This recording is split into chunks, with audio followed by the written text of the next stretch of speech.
Tamil news சேனலில் உங்களது பொருட்களை வெறும் 500 ரூபாயில் விளம்பரம் செய்ய வேண்டுமா? தொடர்புக்கு 7806942275 தொடர்பு கொள்ளுங்கள். ஒளிப்பதிவாளர் சந்தோஷ் அவர்களுடைய அந்த அறிக்கை கடந்த இந்த ஒரு வாரங்களில் ராஜகுமார் என்கிற ஒரு இயக்குனர் அவர்கள் சீமானும் மேதகு பிரபாகர் அவர்களும் நிற்கிற அந்த புகைப்படம் எது தமிழ்நாட்டு அரசியலில் தன்னுடைய என்ட்ரி கார்டாக சீமான் எங்களை போன்ற இளைஞர்களை ஏமாற்றுவதற்காக, தமிழ் சமூகத்தை ஏமாற்றுவதற்காக காட்டினாரோ, நானும் மேதகு பிரபாகரன் நெருக்கம் என்ற ஒரு புகைப்படத்தை காண்பித்தாரோ, அந்த புகைப்படம் என்னால் தான் எடிட் செய்யப்பட்டது என்று ராஜகுமார் அவர்கள் சொல்லியதும்,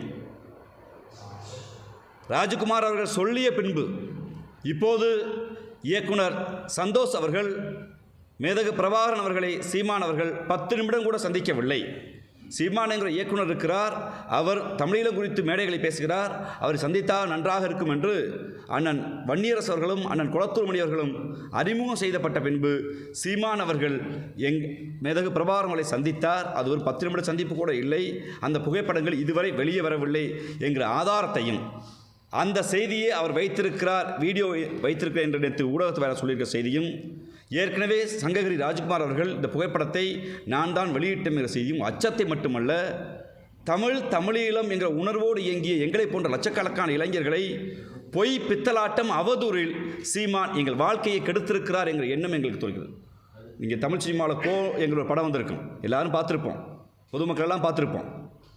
அரசியலில் பின்னாடி இருந்து இயக்கி ஒருவர் எப்படி வர முடியும் என்று அடிப்படையில் தமிழீழத்தை அழிப்பதற்கும், தமிழ் சமூகத்தில் மேலோங்கி இருந்த தமிழீழ ஆதரவையும் சமூக நீதி ஆதரவையும் மட்டுப்படுத்துவதற்கு சீமான் என்கிற மனிதர் இந்த சமூகத்தில் வளர்த்தெடுக்கப்பட்டிருக்கார் என்று தெரிகிற போது அது மிகவும் கவலைக்குள்ளாத மட்டுமல்ல, யாரை நம்புவது என்கிற மிகப்பெரிய சிக்கலை இளைஞர்களுக்கு கொண்டு செய்திருக்கிறது. ஏனென்றால் அந்த சந்தோஷ் வெளியிடுகிறார், இந்த படம் எடுக்கப்படவில்லை, அவர் சந்தித்தது உண்மைதான், அது 10 நிமிடம் கூட சந்திப்பில்லை. அவருடைய தனி மனித ஒழுங்கினத்தால் தமிழீழ விடுதலை புலிகள் மரியாதைக்குரிய சேரலாதன் அவரோடு தொடர்பை துண்டித்தார் எங்கள் செய்தியை வெளியிடுகிறார். கூடவே 6 புகைப்படத்தை நாங்கள் எடுத்தது யார் என்று அவர் சொல்கிறார். அமர்த்திதாஸ் என்கிற ஒருவருடைய பெயரை குறிப்பிட்டு அவரும் நானும் 6 புகைப்படத்தை எடுத்தோம். 4 புகைப்படத்தை அமர்த்திதாஸ் எடுத்தார், 2 புகைப்படத்தை நான் எடுத்தேன் என்று சொல்லியிருக்கிறார்கள். எடுத்தவர்கள் நாங்கள் என்ற ஆதாரத்தை சந்தோஷ் அவர்கள் வெளியிட்டிருக்கிறார். அமர்த்திதாஸ் அவர்களும் பொது வழியில் சீமானோடு புகைப்படத்தை வெளியிட்டு நாங்கள் தான் அந்த 6 புகைப்படத்தை ஷூட்டிங் ஸ்பாட்டில் எடுத்தோம், எல்லாளன் ஷூட்டிங் ஸ்பாட்டில் எடுத்தோம் என்று அவர் குறிப்பிடுகிறார். எல்லாளனுடைய ஷூட்டிங் ஸ்பாட்டில் நாங்கள் வெளியிட்டோம் என்று அவர்கள் எடுத்தவர்கள் குறிப்பிடுகிறார்கள். ஆனால் தமிழ் சமூகத்தில் சீமான் என்கிற பொய்யர், சீமான் என்கிற தற்குறி, சீமான் என்கிற தமிழ் சமூகத்தின் கேடு மட்டுமல்ல, சீமான் என்கிற இந்த வார்த்தைகளில் வர்ணிக்க முடியாது.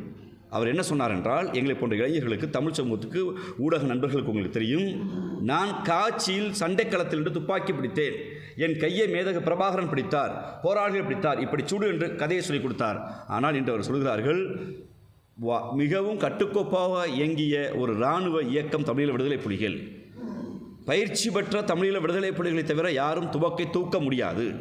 வெறும் சினிமா ஷூட்டிங்கில் நான் படம் எடுப்பதற்கு நாங்கள் எடுத்த படத்தை தமிழ் சமூகத்தில் காமித்து, இந்த படம் நான் பயிற்சியில் ஈடுபட்ட படம் என்று ஒரு பொய் சொல்ல முடிந்திருக்கிறது என்றால், இவருடைய அரசியல் வருகையை சந்தேகம் மட்டுமல்ல, நாங்கள் குற்றச்சாட்டுகிறோம். தமிழீழ அரசியலை தமிழ்நாட்டிலும் உலகத்திலும் சீமான் மழுங்கெடுக்க செய்திருக்கிறார். எப்படி என்று சொன்னால், 2009 போர் உச்சத்தில் இருந்தபோது சீமான் என்ன செய்து கொண்டிருந்தார் என்கிற கேள்வி இருக்கிறது. நான் கோவை சட்டக்குழுவில் படித்திருந்த போது இதே பல நண்பர்கள் இங்கே இருக்கிற உங்களுக்கெல்லாம் தெரிந்திருக்கும், அவினாஷ்ங்கிற ஒரு மூத்த பத்திரிகையாளர், உங்களுடைய ஊடக நண்பர், இறந்து போனவர், தமிழீழ ஆதரவாளர், அவரோடு இயங்கிய பத்திரிகையாளர் நண்பர்களுக்கெல்லாம் தெரியும் தமிழீழ களத்தில் கோவை எவ்வளவு தீவிரமாக இருந்தது என்று. அப்போது எழுத்தாளர் பாமர் மூலியமாக எங்களை போன்ற ஒரு கரியுமான சீமான் போன்றவர்கள் தொடர்ச்சியாக கிடைக்கிற மேடைகளில் ஈழ ஆதரவு பேசினார், எந்த மாற்று கருத்தும் இல்லை. 2008 ஈழத்துக்கு போய் வந்த பின்பு பொதுவெளி போராட்டத்தில் நான் சவால் விடுகிறேன். நாம் தமிழர் இயக்கத்துக்கு முன்பு இயக்குனர் சீமானாக இருந்தவர் பொதுவெளி போராட்டத்தில் தான் ஈழத்தில் நடந்தது என்ன என்று ஏன் எந்த இடத்திலும் பேசவில்லை. 2008 இறுதியில் தமிழ்நாட்டுக்கு வந்தவர் ஈரோட்டில் ஒரு வழக்கில் கைது செய்யப்படுகிறார். ஒரு 3 மாத காலம் இங்கே இருக்கிறார்.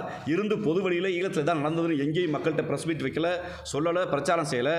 ஈரோட்டில் ஒரு பொதுக்கூட்டத்தில் பேசி கைது செய்யப்பட்ட பின்பு தேசிய பாதுகாப்பு சட்டத்தில் திருவாளர் சீமானும் மரியாதைக்குரிய அண்ணன் குளத்தூர் மணி அவர்களும் மரியாதைக்குரிய மணியரசன் போன்றவர்கள் கைது செய்யப்பட்டு கோவை சிறையில் இருக்கிறார். கோவை சிறையிலிருந்து நன்கு கவனிக்க வேண்டும். 2008 இறுதியில் வெளியே வருகிறவர். 2008 இறுதியில் எங்களை போன்ற மாணவர்கள், அன்று சட்டக்கல்லூரி மாணவர்கள், வழக்கறிஞர்கள், ஏன் ஐஸ்விப்பவர்கள் தொடங்கி திருநங்கைகள் வரை அத்தனை அரசியல் இயக்கமும் ஈழ ஆதரவுக்காக பெருமரியாதைக்கு இந்திய கம்யூனிஸ்ட் கட்சி ஆரம்பித்து வைத்த போராட்டம், தாப்பாண்டியன் அவர்கள் ஆரம்பித்து வைத்த போராட்டம் தமிழ்நாடு முழுக்க பற்றி எறிந்தது. ஆனால் 2008 இறுதியில் சிறையிலிருந்து வெளியே வந்த சீமான் நேரடியாக போராட்ட களத்துக்கு செல்லவில்லை. அதற்கு மாறாக அவர் சென்ற இடம் மாயாண்டி குடும்பத்தார் என்கிற படப்பிடிப்பு தளம். தன்னிடம்தான் ஈழப்போராட்டம் ஒப்படைக்கப்பட்டதென்று அன்று பொய் சொல்லிய சீமான், பொய்க்கதைகளை பேசிய சீமான், ஒருவேளை தன்னிடம் ஒப்படைக்கப்பட்டிருந்தால் உண்மையிலேயே இனமானம்தான் பெரிது, வருமானம் பெரிதில் நம்பியிருந்தால் நேரடியாக ஷூட்டிங் ஸ்பாட்டுக்கு போக வேண்டிய அவசியம் இல்லை. டிசம்பர் மாதம், ஜனவரி மாதம் போராட்ட உச்சத்தில் இருக்கிறது. பெருமரியாதைக்குரிய இயக்குனர் அண்ணன் முத்துக்குமார் அவர்கள் தீக்குளித்து இறந்து போகிறார். உங்களுக்கெல்லாம் தெரியும். 3 நாள் அவருடைய அந்த பூத உடல் சென்னையில் இருக்கிறது. எங்களை போன்ற இளைஞர்கள் முத்துக்குமார உடலை பாதுகாக்க வேண்டும், அந்த உடலை ஆயுதமாக்கி போராட வேண்டும் என்று நாங்கள் கோரிக்கை வைத்துக் கொண்டிருந்தோம், போராடி கொண்டிருந்தோம். அந்த போராட்டத்தை, அந்த உடலை சுற்றி பெறும் மரியாதைக்குரிய இயக்குனர் ராம் அவர்கள், இயக்குனர் சேரன் அவர்கள், மறைந்த மரியாதைக்குரிய ஐயா வெள்ளையன் போன்றவர்கள் அந்த போராட்ட களத்தில் உட்கார்ந்து போராட்டத்தை வழிநடத்தினார்கள். 1 நாள் 2 நாள் இல்லை, 3வது நாள் அந்த உடலை எடுக்கிற போது உங்கள் எல்லா பத்திரிகையாளர்களும் ஞாபகப்படுத்த விரும்புகிறேன். ஒரு டை அடித்து ஷூட்டிங்லேருந்து நேரடியாக ஷூட்டிங் ஸ்பாட்டுக்கு வந்துட்டு, அதுவும் நானும் மறைந்த காமராஜர் வழக்கறிஞரும் வலியுறுத்தி கேட்டதால் அவர் சொல்கிற கொச்சை தமிழில் எங்களை கெட்ட வார்த்தை பண்ணிவிட்டு, கெட்ட வார்த்தையை திட்டிட்டு, நான் அப்போ என் பொழப்பை பார்க்குறது இல்லையாண்டார். ஈழத்தை நேரடியாக பார்த்து வேத பிரபாகரங்களால் வழிகாட்டப்பட்டதை நம்பினால் அந்த நேரத்தில் சாமானியனை தெருவில் இறங்கி போராடிய போது ஈழத்திற்கு வழிகாட்டும் என்று சொன்ன நீங்கள் மாயாண்டி குடும்பத்தார் படத்தில் எடுக்க முடியாது. முத்துக்குமார் இறந்த பிறகு பள்ளப்பட்டி ரவி தொடங்கி ஏறத்தாழ 17 பேர் தீக்குளித்தார்கள். அந்த 17 பேர் தீக்குளித்த போதும் ஜனவரி மாதம், பிப்ரவரி மாதம், மார்ச் மாதம், இந்த 3 மாதத்தில் திருவாளர் சீமான் எங்கிருந்தார் என்று அந்த கேள்வியை வைக்க விரும்புகிறேன். ஏனென்றால் நாங்கள் மாணவர்கள் போராடினோம், எதிர்க்கட்சிகள் போராடினார்கள். சீமான் 3 மாதத்தில் ஒரே ஒரு போராட்டத்திற்கு வந்தார். திரையுலகம் நடத்திய, அனைத்து கட்சி நடத்திய மனித சங்கிலி போராட்டத்திற்கு வந்தார். இயக்குனர் அண்ணன் அமீரோடு கைகுலுக்கின்றார். அந்த புகைப்படத்தை தவிர அடுத்தவர் என்ட்ரி ஆனது எப்படின்னா, பாராளுமன்ற தேர்தலில் திரையுலகினர் கட்டமைத்த பாராளுமன்ற தேர்தலுக்கு எங்களுக்கு என்ன அச்சம் வருதுன்னா, தமிழீழத்தில் பார்த்த செய்தியை சிங்கள உளவுத்துறைக்கும் பன்னாட்டு உளவுத்துறைக்கும் இங்குதான் புலிகள் இருக்காண்டு காட்டி கொடுத்து விட்டு, அந்த போர் முடிவுக்கு வந்த பின்பு சூசி அவர்கள் பேசியதாக சொல்கிற 1 நிமிட ஆடியோ வைத்துக்கொண்டு தான் அவர் இன்று வரை அரசியல் செய்து கொண்டிருக்கிறார். ஆனால் சூசி அவர்கள் பேசிய 5 நிமிட ஆடியோக்களை முழுவதுமாக இன்று சமூக ஊடகங்களில் சந்தோஷ் அவர்கள் எல்லா இடத்தையும் வெளியிட்டிருக்கார். அதில் சீமான்களை மட்டுமல்ல, தமிழ் சமூகத்தினை நம்பி ஒப்படைக்கிறார். ஆனால் மேதகு பிரபாகரன் அவர்கள் இறந்து விட்டார் என்று தெரிந்தும், கொல்லப்பட்டு விட்டார் என்று தெரிந்தும் இளைஞர்களிடம் ஒரு எழுச்சி வந்துவிடக்கூடாதுக்காக திட்டமிட்டு அவருடைய இறப்பை மறைத்து தமிழ் சமூகத்தில் எண்ணிலடங்காத இளைஞர்கள் அரசியலை அவர் இன்னும் சொல்லப்போனால் திட்டமிட்டு சேர்த்திருக்கிறார், வாழ்க்கை சேர்த்திருக்கிறார். ஈழப்போருக்கு பின்பு பொதுவெளியில் சவால் விடுகிறேன். அவரோடு பயணித்த நாம் தமிழர் இயக்கத்தை ஆரம்பித்த ராஜீவ்காந்தி என்கிற முறையில் பொதுவெளியில் சவால் விடுகிறேன். எங்களை போன்றவர்கள் நாங்கள் பொதுவெளியில் வழக்கறிஞராக இருந்து கொண்டு தனித்தமிழிலுமே தீர்வு, அங்கு நடந்தது இனப்படுகொலை என்று ஐநா மன்ற வரை நாங்கள் பேசினோம். இங்கே மக்கள் மன்றத்தில் வாய்ப்பு கிடைக்கும் போதெல்லாம் சீமானை சுற்றியிருந்தவர்கள் எல்லாம் தனியீழம் குறித்து ஒரு புரிதல் இருந்தது. ஆனால் சீமானுக்கு தனியீழம் குறித்து கக்கறை இல்லை. அதற்கு மாறாக தமிழ்நாடு அரசியலில் எனக்கு வாக்களித்தா ஈழம் வாங்கிடுவேன் என்று சொல்வது மரியாதைக்குரிய மேதகு பிரபாகரனை கொச்சைப்படுத்துவது, தமிழீழ விடுதலை புலிகளை கொச்சைப்படுத்துவது அதோடு மட்டும் இருக்கவில்லை. தமிழ்நாட்டு அரசியலுக்குள் இருந்த எழுச்சியை, தமிழ்நாட்டு அரசியலுக்கு எழுச்சியை சிங்கள அரசுக்கு எதிராக ஒரு கருத்தியல் பரப்பாமல், இந்திய அரசாங்கத்தோடு ஒரு தனித்தமிழிலுமே தீர்வு என்று பரப்பாமல், அதற்கு மாறாக பன்னாட்டு அளவில் உங்களுக்கு தெரியும், நாடு கடந்த தமிழீழ அரசு என்று திரு ருத்ரகுமார் தலைமையில் ஒரு அமைப்பு இயங்கி வருகிறது.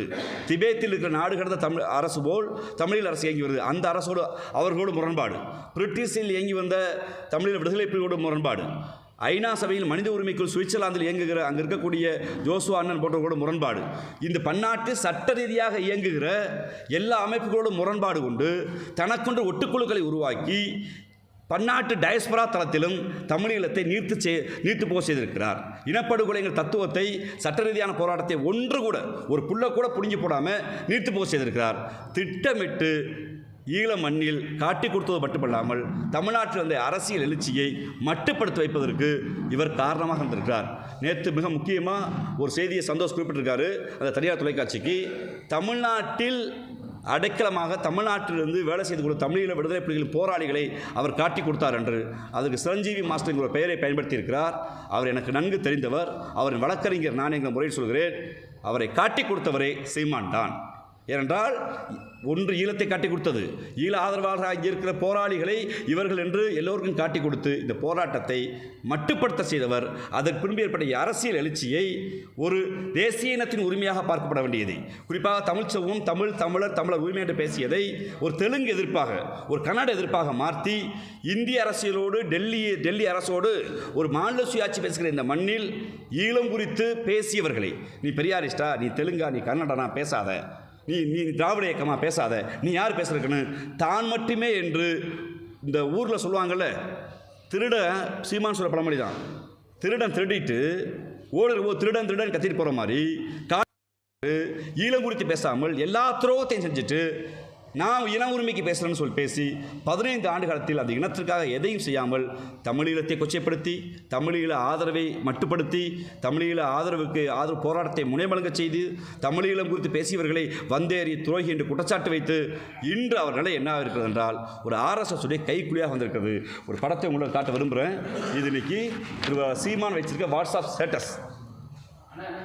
சீமான் வச்சிருக்க வாட்ஸ்அப் ஸ்டேட்டஸ். அவருடைய பர்சனல் நம்பர் தான் காட்டுங்க. நேற்று இரவு மதிய மயக்கத்தில் உற்சாக பானத்தில் கல் குடிச்சு தெருக்கு வாடா, கல் குடிச்சு எவன் கேட்டால் திம்முடா நடடா, சோழரை வேத்துடா, சமூக ஒழுக்கக்கேடான் கருத்தை பேசுகிற சீமான் வைத்திருக்கிற வாட்ஸ்அப் ஸ்டேட்டஸ் என்னவென்றால், சமஸ்கிருத திணிப்பை விட இந்தி திணிப்பை விட பெரியாரிய திணிப்பு ஆபத்தானது என்று. யோசித்து பாருங்கள். தமிழ்நாட்டில் சமஸ்கிருதம் படித்தால் தான் மருத்துவம் படிக்க முடியும், தமிழ்நாட்டில் சமஸ்கிருதம் படித்தால் தான் பட்டம் பெற முடியுங்கிற நிலையை மாற்றி சமஸ்கிருதத்தில்தான் தமிழ் பிறந்தது என்று ஒரு கோட்பாடு சொல்லிய போது தமிழ் தனித்த மொழி என்று அரசியல் களத்தில் பண்பாட்டு களத்தில் வென்று காட்டியவர் தந்தை பெரியார். தமிழ் என்கிற பிரைடு இருக்கிறது என்றால் தமிழர் என்று சொல்லுவோம் என்று இருக்கிறோம் என்றால் அன்று தந்தை பெரியார் விதைத்த தமிழர் விதையை சமஸ்கிருத திணிப்பை விட இந்தி திணிப்பை விட பெரியார் திணிப்பு பெரிது என்று சீமான் பேசுகிறார் என்றால் அவர் RSSஐ விட ஆபத்தானவர். RSSின் கைக்கூலியாக மட்டுமல்ல, இந்திய அரசியலில் தமிழ்நாடு தமிழர் உரிமை, ஈழ அரசியலில் தேசிய உரிமை அத்தனையும் காட்டி கொடுக்கிற ஆளாக இருக்கிறார். நமது தமிழ் நியூஸ் சேனலில் உங்களது பொருட்களை வெறும் 500 ரூபாயில் விளம்பரம் செய்ய வேண்டுமா? தொடர்புக்கு 7806942275 தொடர்பு கொள்ளுங்கள்.